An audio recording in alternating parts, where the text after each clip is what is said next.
Thank you for staying. Let's settle for the news. In our first story, the minority in Parliament is fighting Communications Minister Sam George, accusing him of acting unconstitutionally in the closure of some radio stations. The minister ordered the closure of 6 radio stations for operating without valid frequency authorization. But delivering a statement on the floor of Parliament, MP from Prayasu Davis and Opoku accused the minister of unlawfully ordering the closures. Still in Parliament, MP for Esutifi North Ebenezer Kwekuado demanded that the IGP be hauled before the House over the killing of his constituents by the police and other private security personnel of Newmont Mines. Kwekwa Asante has more in this report. The decision by Communications Minister Samuel Nate George to order the closure of 6 radio stations is still drawing the anger of the New Patriotic Party in the House. Last week, the minority leader did request that the minister must be programmed to appear before the House this week to answer questions relating to that closure. Today, a New Patriotic Party MP did make a statement, Davis and Sir Opoku, describing the decision by the minister as illegal. Section 41 of the same Act limits the minister's powers to policy directives, not operational decisions. The directive issued in the media advisory oversteps legal boundaries and constitutes executive overreach. The minority chief whip, Frank Anadompre, also insisted that he would have thought that given the enormous promises the NDC made in the communications sector in the lead up to the 2024 election, the minister would have been focused on meeting those promises instead of going about shutting down radio stations. I thought that the minister in his early days will focus on the promise and the manifesto of the NDC. Definitely, the Ministry of Communication should be looking at the cost of data. But Majority Leader Mahama Ayariga came up with a fierce support of the minister. According to Mahama Ayariga, the minister has acted squarely within the law. Somebody is running a radio station, operating it without frequency authorization. And the minister dutifully directs that the law should be enforced. And you come to this house and say that we shouldn't close early and have lunch because of that matter. A minister is simply directing that enforce the law. What do you expect a minister to do? So please, I'm surprised that you will make the minister the subject of castigation, of unnecessary attacks. The minister will shut down the stations today. Tomorrow he will shut them down. Tomorrow next he will shut them down. If they want, they should go for authorization. He will shut them down. Still in Parliament, meanwhile, the Member of Parliament for Esutifi North did deliver a statement on the killing of some of his constituents by Newmont security personnel and some members of the Ghana Police Service. The police security detail stationed to protect the concession of the mining company pursued 3 young men on a tricycle and opened fire on them, leading to the death of one and in the process injuring the others. The IGP sent a delegation to Kenya for investigations to be conducted. However, outcome of the said investigation is yet to be known. Mr. Speaker, on 25th August 2024, the police and Newmont security operatives chased a 25-year-old young man spotted in their concession, leading to the young man falling into a dam created by Newmont and died as a result. Education Minister Haruna Idrisu also expressed his strong disapproval to what he referred to as the trigger-happy officers in the Ghana Police Service who are just always ready to shoot and their treatment of suspects. Just to caution the Ghana Police Service, and Mr. Speaker, yourself a good lawyer, when the Constitution says uphold the dignity of men, and that it uses the word inviolable, it is not for the police to shoot as and when they please. No. Even shooting is regulated by law, is regulated by conduct, regulated by practice.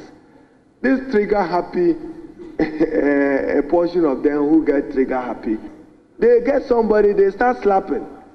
That's not dignity. That's not honor of dignity. Even trotro drivers, the way they treat them, that is not what the Constitution expects them to do. MP for Esutifi South, Collins Dada, came in and described as an insult the decision by Newmont Ghana Limited the company wanted to fund the funeral of the victims. You employ security people, they open arms on innocent citizens, they die, and you turn around to tell opinion leaders that you want to fund, pick the bills of their burial. Clearly that was an insult. We will not be happy. They can do anything for us. We will not appreciate them if they continue to do what they are doing. Parliament will sit again on Wednesday in preparation for the president to deliver his maiden State of the Nation address for his second term on Thursday. A number of issues will be discussed. MPs are programmed to ask ministers of state questions as well as deliver statements, all in preparation to the president coming to Parliament on Thursday. Reporting for Joy News, Kweku Asante, Parliament House, Accra. Now, the Deputy Minister for Education designate, Dr. Clement Apak, has reinforced calls for a bipartisan probe into the persistent examination malpractices recorded during the West African School Certificate Examination and the Basic School Certificate Examinations. He raised this concern during his vetting in Parliament, including solutions to other key challenges facing the educational sector. There's more in this report. Tuesday's vetting started on a rather hard note, with ranking member Alexander Penyumarking probing the nominee Dr. Clement Apak on his comment on Galamsey during the campaign period, calling on him to amend his position. Do you stand by this, or you believe that with the benefit of hindsight, you could have used a more measured language? Honorable Chair, with hindsight, I must admit that the language was rather harsh. I'm grateful. Thank you very much. This comes without doubt, you being of the academia stock, and you've earned my respect. On the persistent challenge of growing trend of misconduct by students, invigilators and sometimes parents during WAEC examinations, Dr. Apak has proposed a bipartisan approach to dealing with the matter. Seeking a bipartisan committee to probe matters to do with WAEC and examination malpractices. I think it is a challenge. One of the reasons that we believe contributes to examination malpractices is WAEC's inability to recruit and deploy its own staff to invigilate and supervise examinations. He also emphasized government position to reinstate the full authority of the Parent Teachers Association, PTAs, to address infrastructure deficit and enforce discipline in the schools. Some students misconduct themselves or exhibit deviant behavior. Would a collaboration between parents and school authorities, they are able to address some of those challenges? Also appearing before the vetting committee was the Deputy Minister for Energy and Green Transition, Richard Jan Mensah, who has been providing some clarification on the controversial move to privatize the Electricity Company of Ghana, as he assures of broader consultation with the TUC to achieve this purpose. ECG currently needs capital injection. There are a lot of inefficiencies in the system, and I believe that bringing on board the private sector will play a very key role in resolving some of these challenges, and also to make them financially buoyant, to ensure that we have consistent and stable power supplies. Deputy Ministers for Roads and Highway, Attorney General and Minister for Justice and the Lands and Natural Resources will be appearing before the committee on Wednesday. James Savage for Joy News. Rehearsals have started for Ghana's 68th independence anniversary celebration on March the 6th under the theme Reflect, Review and Reset. The government announced a few weeks ago that it had suspended the rotational national celebrations and would scale down this year's Independence Day celebration, moving the parade to the seat of government, the Jubilee House, as a cost-cutting measure. It's the first time the event will take place at the seat of government, and Presidential Affairs correspondent Maxwell Agbagba gives us more in this report.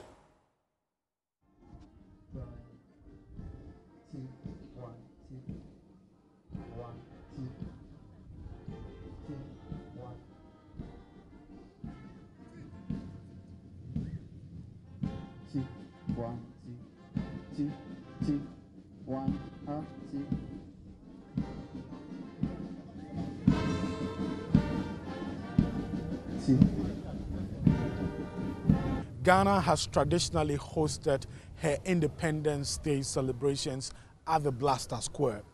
But since 2019, the President Akufo-Addo-led government initiated a national rotational celebration of the independence celebrations. Well, some days ago, government announced that it is suspending the national rotational celebration as a cost-cutting measure. That cost-cutting measure is what we are witnessing here today, with rehearsals beginning here at the presidency.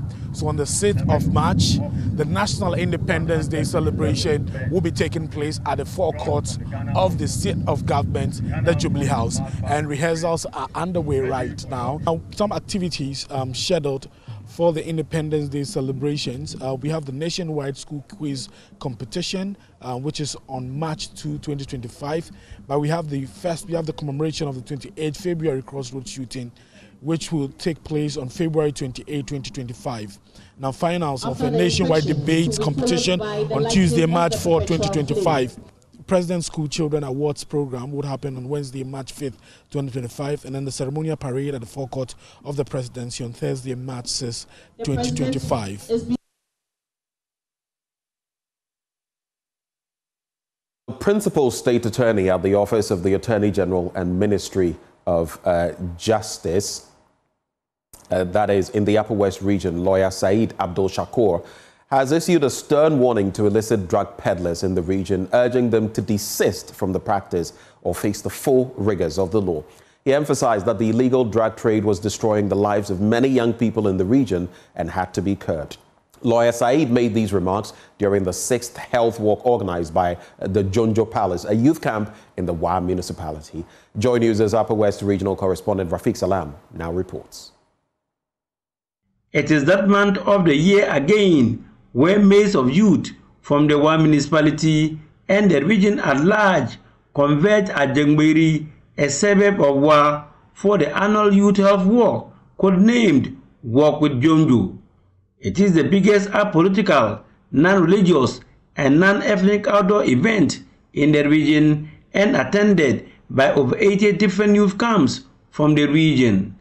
This year's event was held on the theme Inspiring the Youth to Become Active Citizens and Drivers of Positive Change. Organizing Secretary of Walk with Jonjo, Busran Dombo, threw further light on the biggest youth festival in the region. We've been doing this for the past 6 years, and every time we come out, the message we preach, we see the change in the people. But that gives us the opportunity to keep on doing it. Like Oliver Twist, we keep on asking for more. Over 10,000 people from all walks of life, including under-teens and the elderly, join members of the various youth camps in the region to engage in the health walk. Our Regional Director of Health Services, Dr. Damien Powiri, who usually leads a group of keep fitters during the weekends for health walk, gave his blessing to the event and joined in. Another noticeable person among the sea of youth taking part in the event was Principal State Attorney for Upper West Region, Lawyer Saeed Abdul Shakur. Well, I'm saying that a lot of dangerous things are creeping into our society, like drugs. That has adverse effects on the individual and as well as the group. So what I would say is that people should avoid drugs, especially what is in vogue is tramadol. That's a narcotic painkiller that's taken on prescription, but it appears unscrupulous characters have flooded our society with a lot of drugs, and most of the young people in the society are now addicted to tramadol. So our message is that those who are peddling it, those who are engaged in running it, the law will catch up with them. Some other participants also shared their thoughts on the walk. I took it as a keep fit for me. So when it is done, you see your body to be healthy and then fit. Every day is important for every human being to have exercise, at least 3 times daily, to prevent diseases that are occurred in your bodies and then to remove away all toxic material that are in the body. This is a 6th year the event is being held, and the number of people that took part in them have ballooned over the years. Organizers of the event are patting themselves on the back for a well-organized event with the hope that it will help reduce the intake of illicit drugs in the region, which are destroying slew of youthful lives here. Reporting for Dre News, Rafik Salam.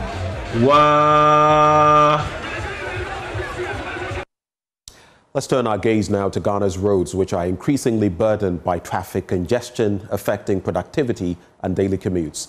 To ease this pressure and create a more efficient transport system, the Transport Minister is calling for private sector participation in expanding the country's transport network, including a focus on water transport.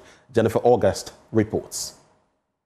With road congestion worsening across the country, Transport Minister Joseph Bukari Nikpe says there's a need to explore alternative transport options. He's calling on the private sector to invest in expanding Ghana's transport network beyond roads to include water transport. The transport sector involves a lot and requires a lot of resources. Government on its own cannot do it.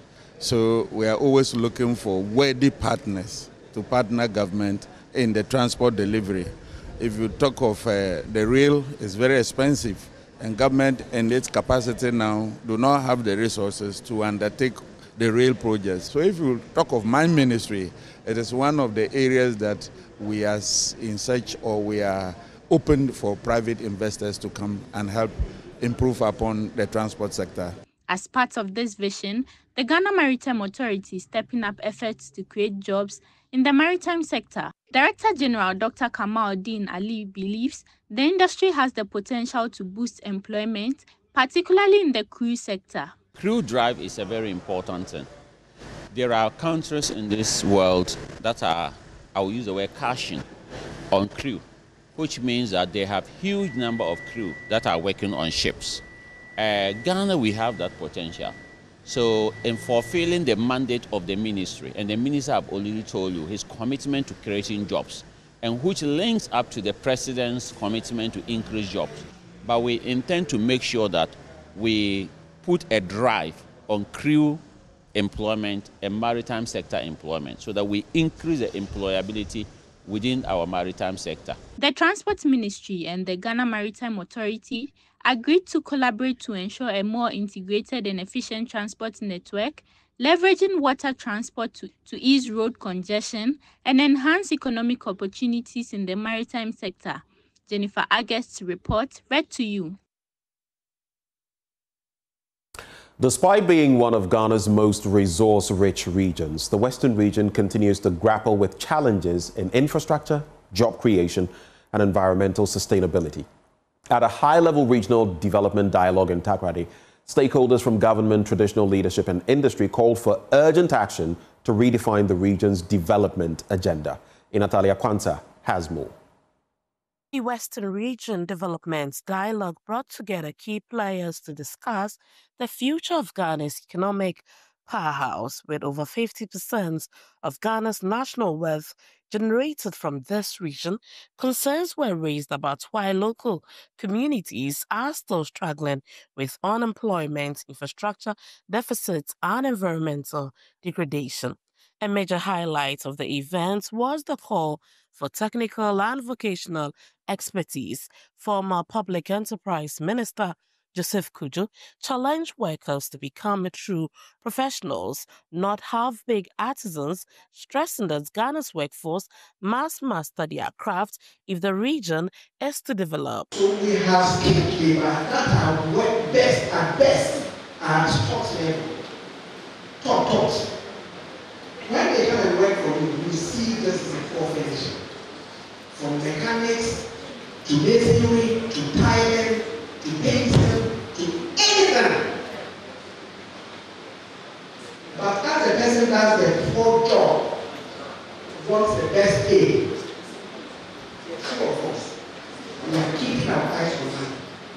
Beyond workforce development, governance and accountability were also central to the discussion. The chairman of the Ghana Journalists Association in the Western region emphasized the role of media in demanding action from leaders. Today's dialogue is a clarion call to redefine priorities through collaboration. I said that is to set society's world and bridges, connecting policymakers, communities, and stakeholders. We often listen to what people are going to say, but today we also make it intimate that agendas we also have to be part of the global agenda. We do this agenda not only with the politicians, like the same people going to set agenda for us. Key resolutions from the dialogue included infrastructure development with focus on road network and railway restoration, industrialization, urging businesses to process resources like gold, bauxite, and cocoa locally. For Joy News in Athalia, Kwanza, Western Region. The Vice-Chancellor of the University of Education, Winneba, Professor Stephen Jobson Mitchell, has reaffirmed his commitment to extending transformative education beyond lecture halls. Speaking at the launch of his Community Initiative program, Professor Mitchell described the initiative as a pledge to the community that hosts the university. Abigail Nkrumah Essel tells us more in this report. Community Initiative program is targeted at addressing challenges facing the youth, families and communities in Efutu and Ejumakon. Describing the initiative as more than just a program, the Vice-Chancellor of the University of Education, Winneba, Professor Stephen Jobson Mitchell, emphasized the university's commitment to offer education beyond lecture halls. This initiative is more than just a program. It is a commitment, a promise that the University of Education is making to the communities that host us. It is a statement of our resolve to extend the transformative power of education beyond the corners of our lecture halls and into the lives of those who need it most. The Chancellor of the University of Education, Winneba, Nenyegate VII, indicated that the Community Initiative program will aid needy children who hope to study in the university. Today, through wisdom of management of this institution, an initiative has come up to support needy children who are coming into this institution to study. This is something that is going to ginger some form of competition among the young ones in the Futu and Ejumakun communities. And we know through this an improvement in learning will come up and our young ones will see the essence of hard work.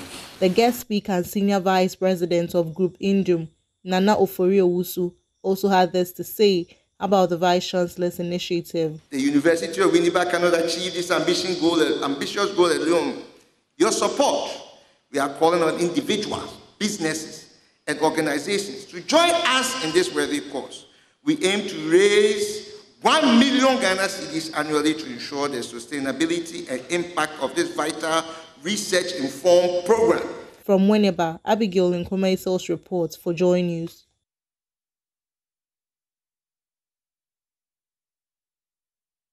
Well, once you see that, you know it's time for our business update, and we take you right into our currency market for today.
Welcome back. Let's get into our stories now. And government is working to secure a $250 million funding from the World Bank to support banks affected by the domestic debt exchange program. The head of banking and non-banking at the Ministry of Finance, Andrew Amerkson, announced that government was hoping to help recapitalize 11 financial institutions in 2025. Mr. Amerkson made this remark in a speech delivered on behalf of the Minister of Finance, Dr. Cassiel Atuforsen, at the launch of the Ghana Association of Savings and Loans Companies' 5-year strategic plan in Accra. Government that designed the Ghana Financial Stability Fund and released an amount of 5.7 billion to recapitalization bonds to operationalize the Ghana Financial Stability Fund A2, which focus on capitalizing indigenously owned financial institutions. At the end of the year last year, the Fund A2 was able to support 11 financial institutions. This included 4 banks, 4 capital market operators, and 3 insurance companies.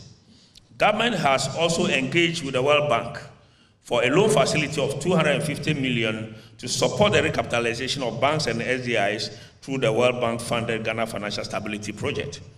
This intervention seeks to promote financial stability by supporting viable banks and SDIs. Though the ministry has so far agreed on the broader framework for the project, it will engage the industry to agree on the specific eligibility criteria within the agreed framework prior to project effectiveness.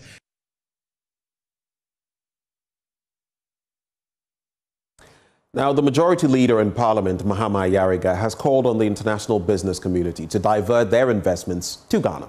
The majority leader made the call during an engagement with a business delegation from Morocco to explore the investment opportunities in the country.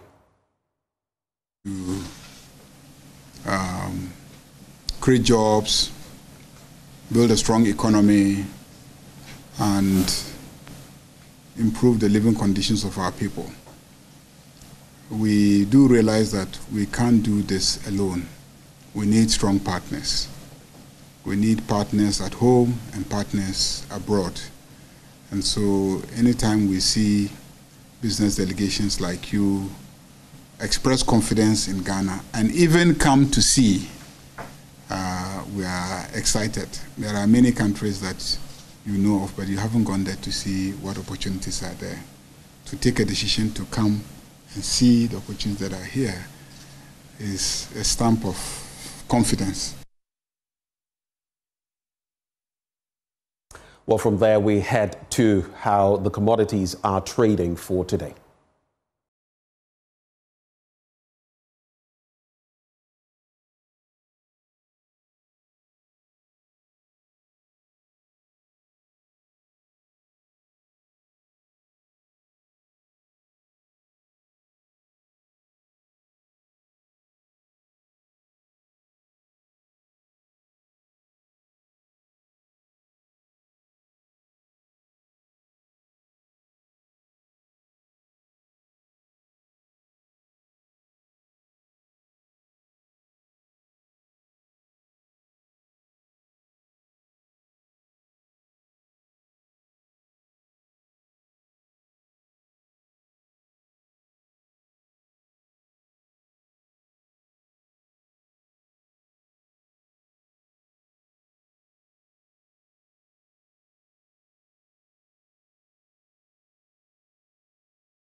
It's a wrap for the news, and we head into the news review shortly. Joining us, Dr. Kwame Asasanti. He is a political scientist and head of the Center for European Studies at the University of Ghana, together with Dr. Jabir Mohammed, senior lecturer at the University of Ghana Business School. We'll be back with more action shortly. Do stay.